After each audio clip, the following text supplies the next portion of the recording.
Mon Confiado iniurong na ang cyber libel case laban sa isang content creator.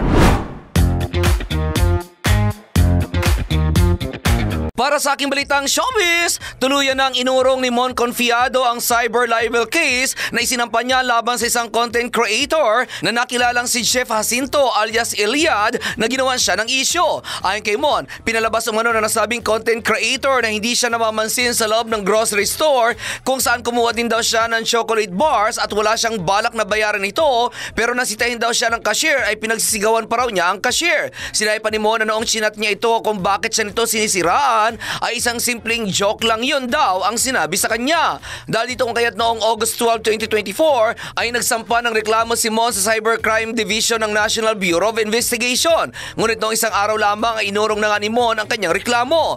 Ayon sa aktor, kaya niya iniurong ang kaso ay dahil naging busy siya at nagsorry naman umano ang content creator. Pero ang nakapagpadesisyon daw sa kanya para iurong ang kaso ay ang mayat-mayang pagsasorry sa kanya ng nanay nito. Sinabi raw ng nanay nito na mahirap lang sila at wala silang pambayad sa abogado. Ang problema lang daw ay napadalhan na ito ng sabina dahil ito raw ang prosesong sinusunod ng NBI kaya't bahala na raw ang nasabing ehensya kung ano ang gagawin nito sa nasabing kaso.